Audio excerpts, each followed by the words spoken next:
Hey, Hey hey. guys. I hope you're not waiting for our other stream to start because it's not going to. So I just have this like phantom stream happening, and it's just not good. Okay, so anyway, we're having lunch. Y'all are having lunch with us, and we are chatting about Disney World with special needs. So we've traveled to Disney multiple times. Do you need Okay. this salt? With different types of considerations in our travel party amongst us. Every trip has had something where there's been a special consideration that we needed to take into account. And so we're going to talk about it today. I printed off some little notes so I don't like get off track and sidetracked and all the things. So first off, I want to say that Disney is the best vacation destination to go if you or someone you're traveling with has a special need of any kind. In my opinion, I feel like they are so accommodating to everything from visual impairments, like cognitive disabilities, physical limitations as far as if you know are ambulatory or not, like all these different types of, we call them DIS abilities, right? Like all of these different things, they are Even if just they're so, invisible. even if they're invisible, exactly. Even if like it doesn't matter what it is. And I feel like everybody nowadays has something that they have to take into account for. So anyway, so I want to talk a little bit about first like cognitive disabilities, because this is something that I think so many families go to Disney with like somebody on the autism spectrum or with anxiety disorder or something that is more of a cognitive thing that's going on. So Disney has, did you want to say something? You sounded like you wanted to say something. They have this program called the Disney Disability Access Service, the DAS, yeah, Disability Access Service.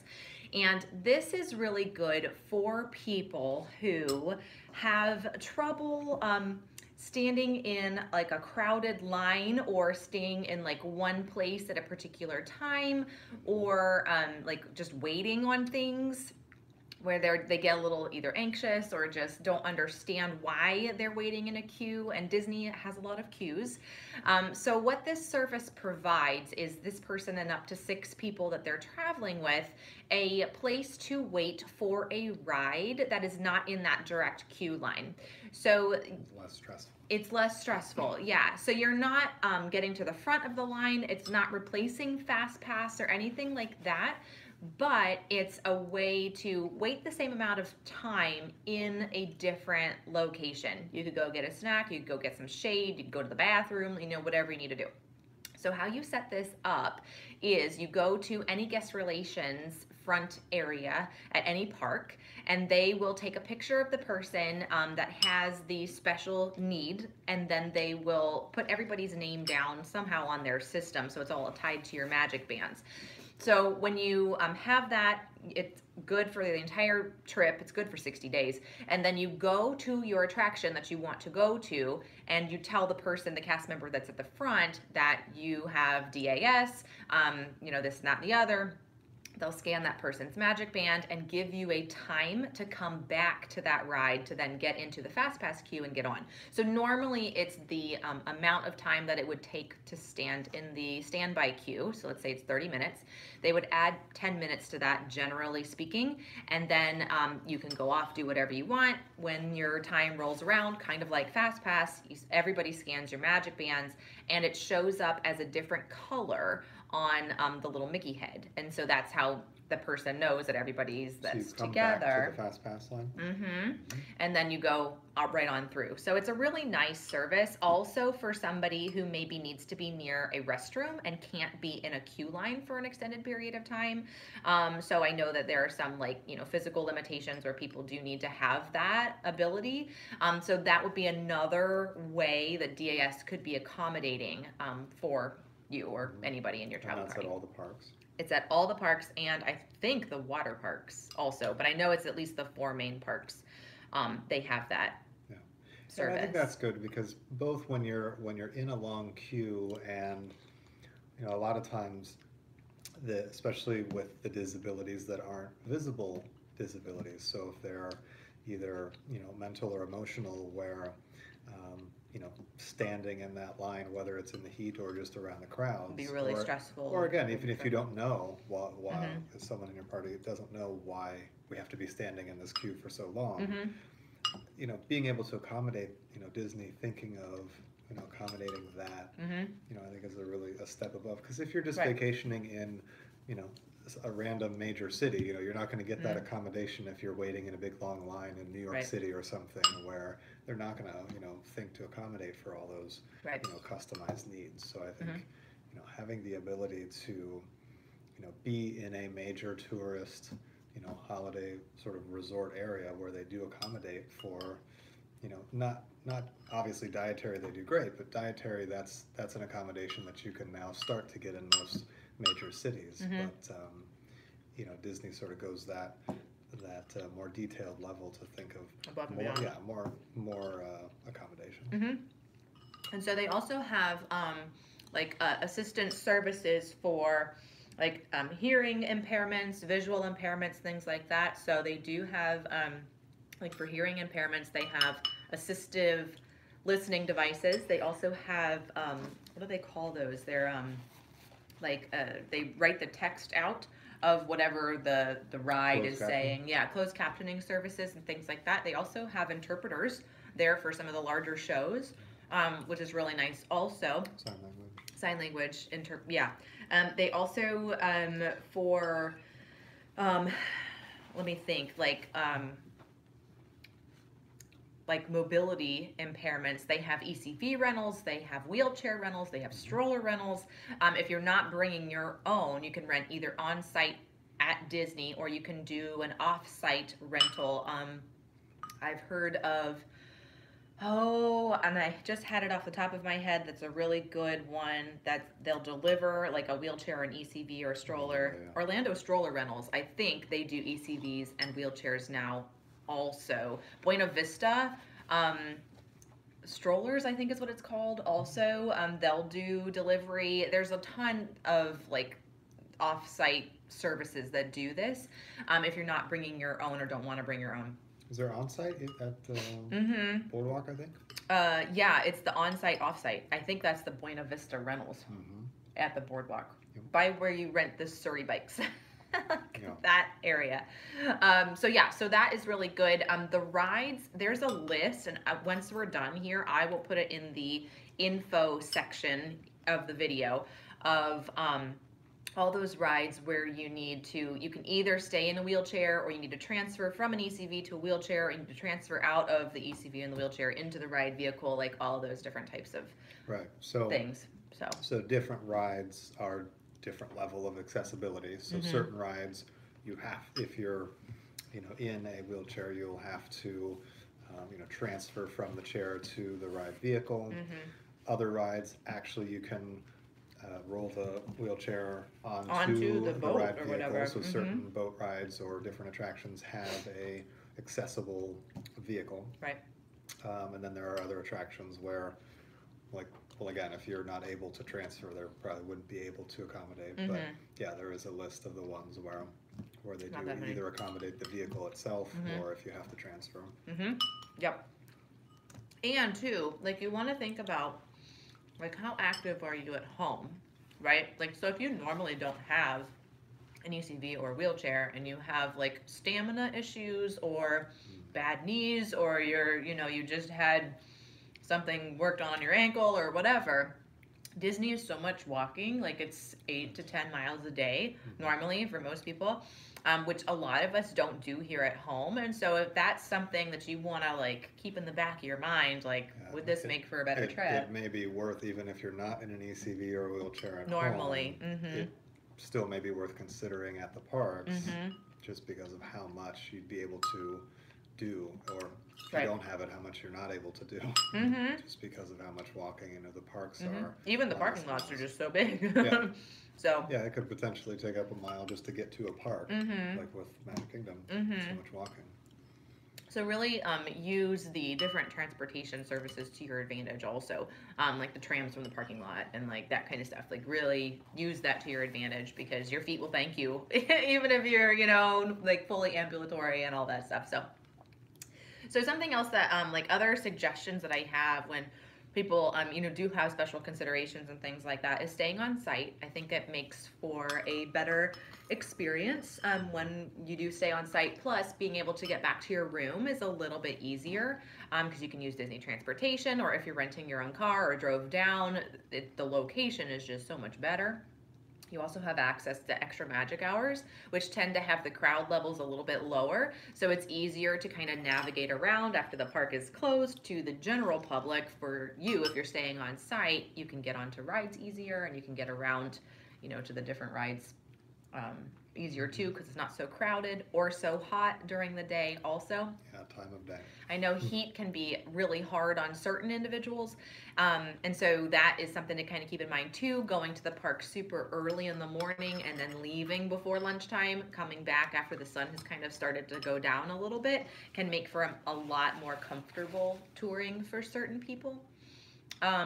You mentioned dining a little bit, so dining is like so easy. Yeah, I think that's one of the areas where they first started to sort of dip their toe into accommodating towards multiple disabilities, and I think dietary was again one of the first ones where you know, it started with some basic type of dining. So they would The Big Eight. Yeah, vegetarian. That was pretty early on, and they sort of got into gluten free. Big Eight allergies, bit. Yeah, and then now it's to the point where it's essentially completely customizable. Even if it's not on the menu, you'll identify that you have a certain need. The chef will come out at most restaurants, and even if there's not anything on the menu that explicitly would fit your needs, chefs will come out and figure it out. So yeah, dining was the first thing that I think they really honed their accommodating craft at.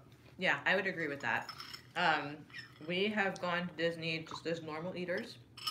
We've gone as vegetarians. We've gone as gluten-free vegetarians with like a bajillion allergies. We've gone regular gluten-free, AIP, paleo, like all the things. So yeah, they accommodate like everything.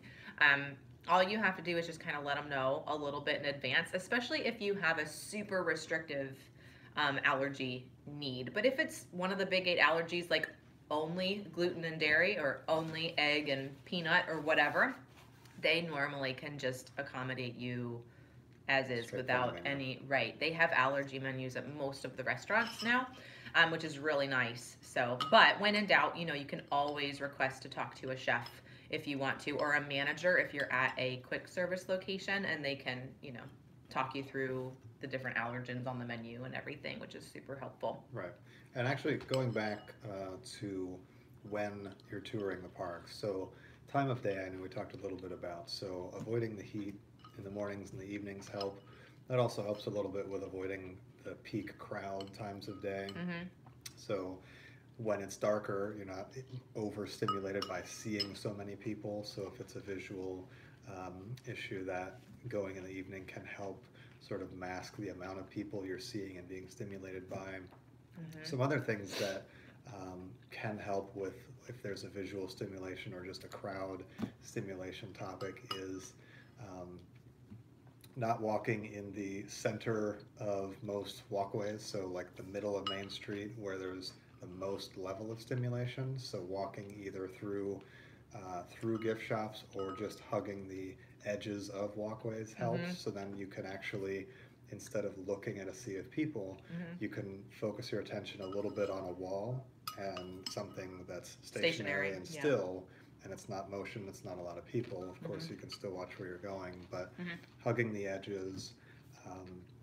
When you sit down to take breaks, whether it's after a ride or just, you know, in the middle of walking a lot, when you're sitting, maybe not try to people watch and look at the sea of people moving around, but either looking at the ground or sit the other way around, so you're looking either at a body of water or even just looking at a wall can help your sort of the stimulus response go down a little bit, because you're essentially, you know, shutting your eyes or not taking in so much. So yeah, it's more than at home, right? It's more, I guess, yeah, like commotion, I guess, than you're used to at home, right?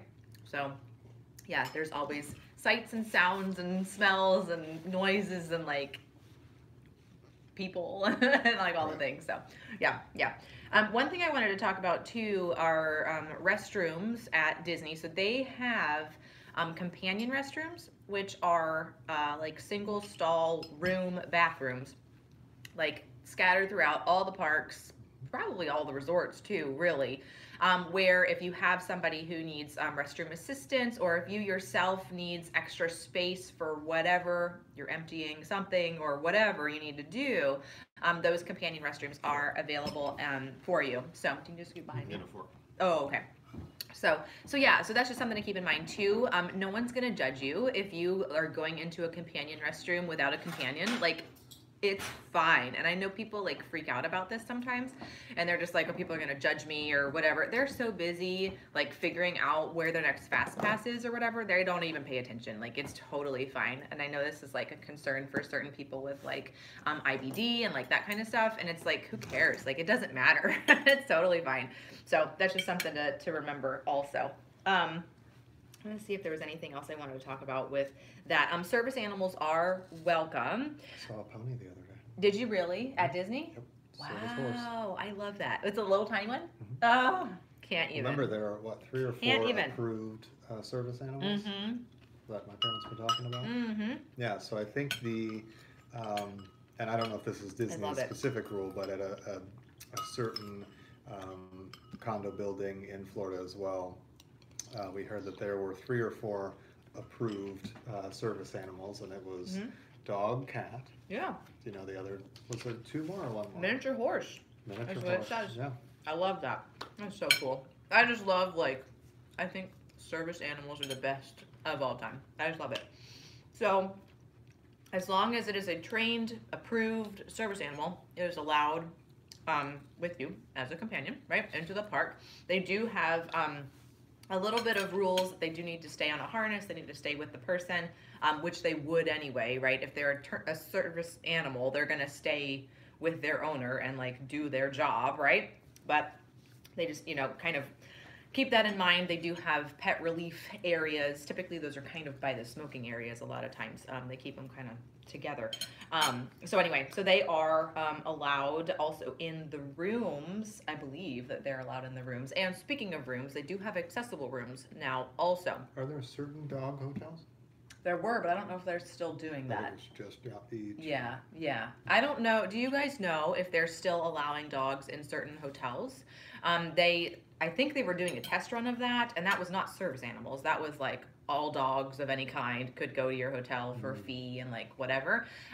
Service animals, I think, have always been allowed in the hotels. So, but they do have accessible rooms also. You do need to request those if you need like, you know, a shower, like shower accessibility and that kind of stuff. So yeah, just kind of keep that in mind. We've gotten accessible rooms just because they were available once because they weren't requested. So we've had like roll-in shower access with lower on the wall light switches and grab bars also in the like near the toilets and stuff. So, and there are certain restrooms around the parks, once you get to know them, certain restrooms that are less trafficked or less people know about, that, you know, that alone, you know, some people, if it's more about just the emotion of being a less crowded bathroom, there are certain ones, like one that comes to mind for me is in Epcot in Future World. Yep. If you go around the back side of the Imagination Pavilion, where Figment used to be? Figment is. So there is a restroom sort of way tucked around the back, and because it's not on a major walkway, it's just much less trafficked. So I bet there are others in other parks, but that's one we always sort of see that's as a good one. Trafficked. Yeah, we like to try to find the out-of-the-way bathrooms. Either that or I like to find the really noisy bathrooms. I'm like one of the two. It's either really noisy or really quiet. I kind of go on the opposite end of the spectrum of those, but and same thing. There are needing that lower stimulation, there are certain areas of each park where you can get a little bit of stimulus break. So again, staying with Epcot, certain pavilions have some tucked away areas where you can just go and have some quiet for a little bit of time. So again, you're not just standing around the major attractions or the major walkways and shops. Each park has little nooks where you can go to. So what are your favorites of those? Well, one that we've never used, but I've heard a lot about. A lot of the parents use. There's like the Boneyard at Animal Kingdom. Oh, okay. I don't know if that's actually like a dig quiet. site. Right. I don't know. We've never. Right. I don't know. But in terms of Epcot, we know that certain pavilions around the back side of them, most of them don't have the main walking traffic. Morocco. Yeah, Morocco, Canada. UK. As long as the band's not playing, then it's really loud. Right. But, yep. Yeah, I'm trying to think if there's any others around there that Japan. China. Yeah, China's really nice. Inside, like outside the Circle Vision. It's inside, which is really good too. A lot of benches, a lot of seating area in there. Okay, what about like Magic Kingdom?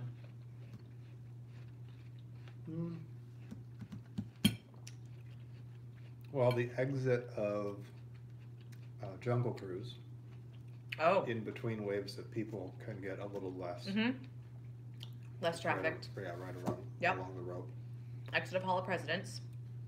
Those rocking chairs there. In the evening, you could go up into the tree. If you can do stairs. Also, the train station is really nice too. There's two parts of the train station. There's the front part where you can see the fireworks, and then there's the inside part that you walk through to get to the train. The train's been offline for a while because of Tron. They're like moving the track around. So that's been not really heavily trafficked lately. So that and the train stop. Yeah, the train stops, absolutely. I mean, if the train's not running, no one's going to be back there. So those bench areas by the train stops, that's a good idea. Yeah. By Splash. And by the Barnstormer. Or whatever. Walk away behind Barnstormer. From Tomorrowland. I think that's still open right now. I don't think it's been demolished. I don't know. Or just getting on the TTA. Right, there are certain rides that are a little less stimulating, so TTA or Spaceship Earth. Yep. So what about Animal Kingdom? I think Animal Kingdom, there's a lot. because it's more spread out. There are more walkways where you can, off the beaten path. You can find less traffic as long as you're not right in front of a big ride. Like there's when just you're the Oasis, the Oasis area, exactly. When you're walking up to the Oasis, like that's like before you get to the Tree of Life, right? It's kind of like that entrance area. When you're walking up the main path on the left side, then I have a video from 2017 about this, our Animal Kingdom Day. There's like a little cave or whatever that has like a little bench in there, and there's nobody that sits there because it's dark, so you like walk right past it. You don't even realize it's there. Totally nice, out of the way, so out of the heat too because it's like shaded.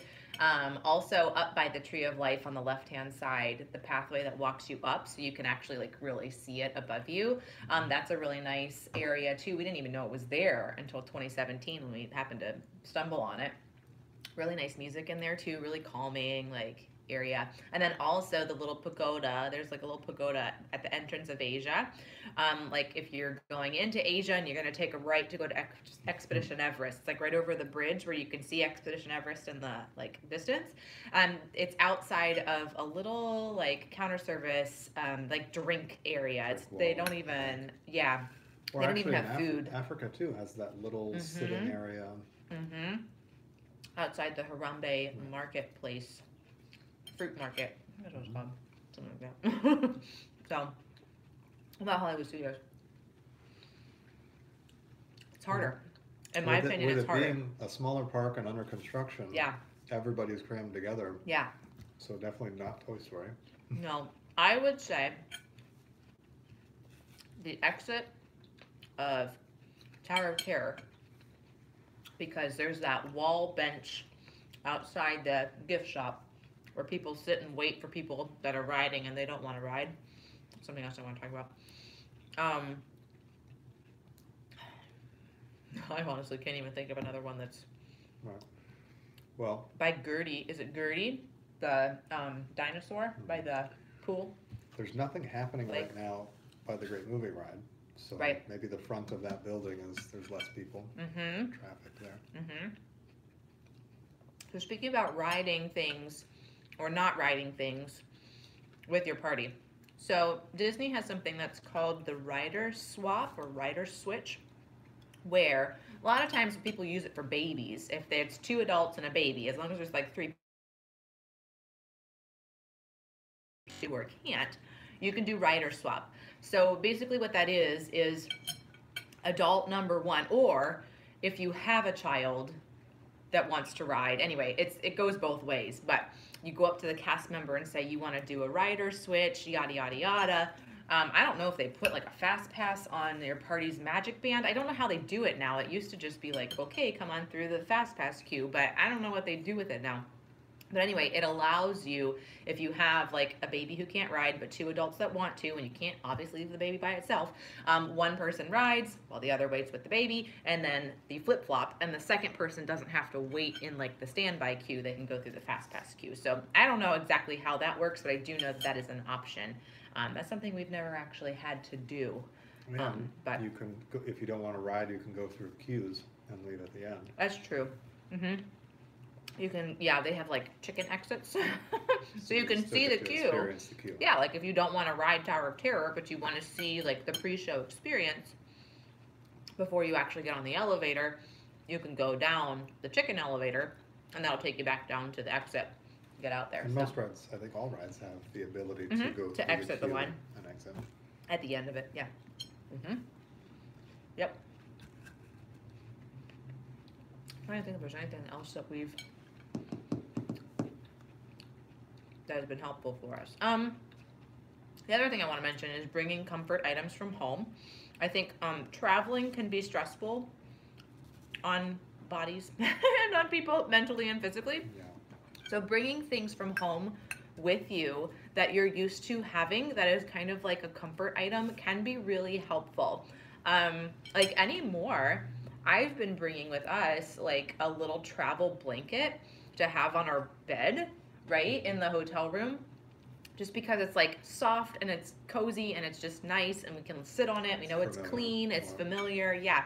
And like we spray it down with our essential oils because it smells like home, and it makes the room feel that much more like yours for a little bit of time, you know, rather than being like you're sleeping in a strange place. And it helps with falling asleep too, like having those comfort items. And same thing too with having comfort items actually in the park with you too, especially if you have somebody with a cognitive disability or anxiety or something. Having some sort of a familiar item with you, or a familiar scent, or a familiar like food product, anything can be really, really helpful and comforting. It's like for us, we choose to not really eat in restaurants very much anymore. We bring our own food with us to the parks, and that is a bit of a comfort for us, I think. And feel a lot better. Well, and we feel a lot better too, right? Like physically we feel better, but mentally I think we feel better also doing that. Yeah, I think especially in hotel, having a familiar scent, sound, touch, you know, all of the senses that you can Toiletries. have as a Toothpaste. familiar thing is definitely helpful. Yeah. So, because Disney definitely doesn't provide something from your home. No, they don't. They do not. Unless you're using only H2O products at your house, but I'm guessing that's probably not the case. So, yeah. Anything else? I think, like, when in doubt, ask a cast member, because they are amazing human beings and they are there to help you. Guest relations is a wonderful place to go. They have them at every single park. You can always find, like, somebody who has a cast member badge on like literally every 30 feet. Like there's always somebody there. It's like trash cans, exactly. The other thing too that I want to make sure you guys know about also, like if you're traveling with a child with special needs and you're worried about them like running, bolting, taking off, that is something that I know a lot of parents with kids with autism do like worry about.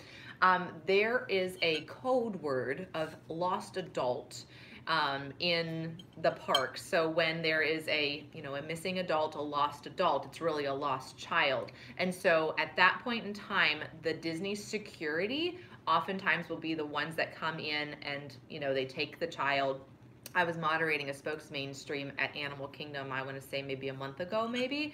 And I got to see this like firsthand. It was really amazing to see how the cast members handle it, because you could tell there was some sort of like a crowd distress kind of thing happening. And Chris was walking with a cast member who was security. And so when he was walking with them, like there was like a mom with a stroller that walked by, and she said, I'm sure she was a former cast member because she knew this, or current cast member, she said lost adult. And so he immediately sprung into action, the security guard, and he went over with the child. He, you know, talked to him, calmed him down and all this, and then took him to, like, they take him to a designated location.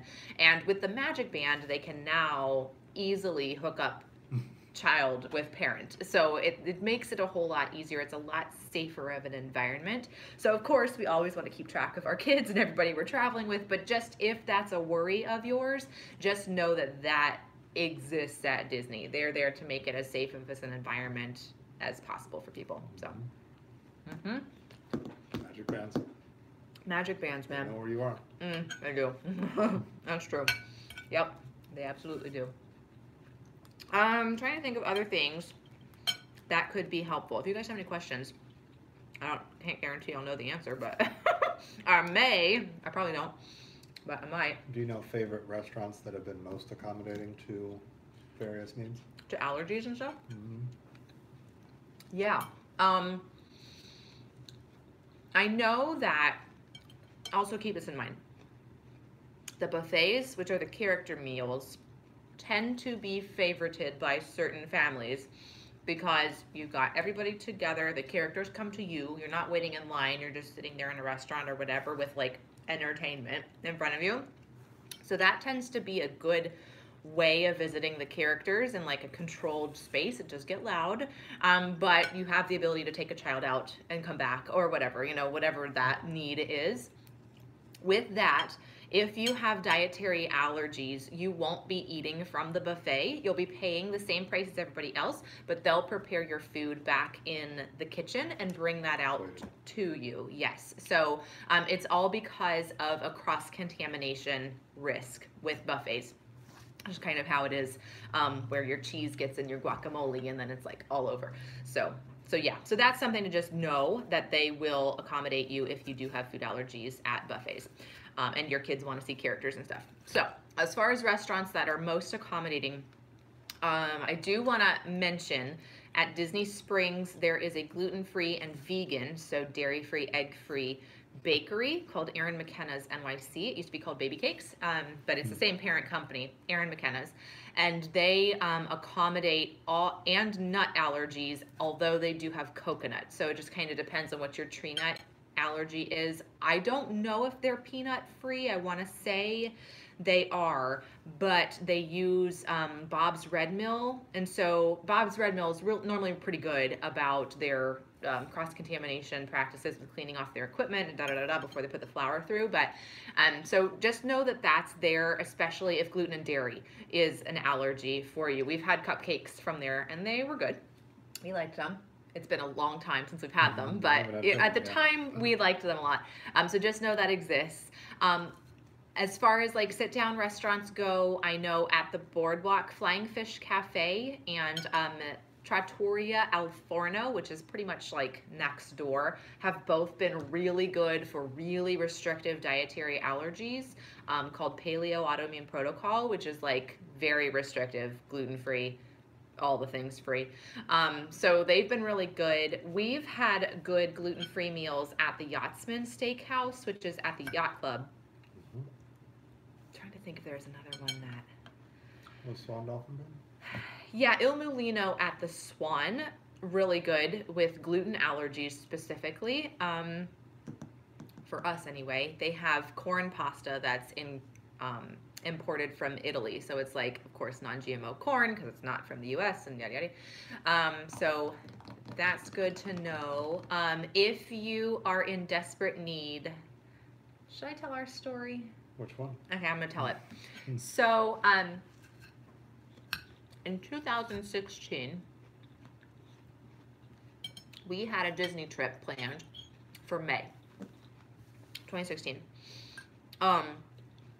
Mr. Simple Life was anemic, which is rare for a man to be anemic, but anyway, severely anemic, like put in the hospital anemic, this guy.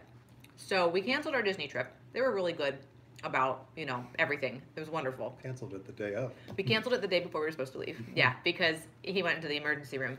So we were like, we can't go. Like, obviously we can't do this. I still wanted to go. Right, I know. Well, you were a little delirious too, but we both wanted to go. And so it was a big decision because we had been planning this and we were like, I don't know what we're doing. So it's a good thing we did cancel because it ended up being a week-long stay in the hospital where we figured out what was going on with the anemia thing. So as long as Disney got a doctor's note, that's all we needed. We got it from the doctor. I don't know if you remember this. We sent it in and they gave us like our full refund, even on our Halloween party or our, I don't no, it wasn't. Yeah, I know you don't. There was a special event ticket thing that we had. It wasn't Halloween party because it was in May. I can't remember what it was. I don't remember. But anyway, they gave us everything back, even our tickets and all the stuff.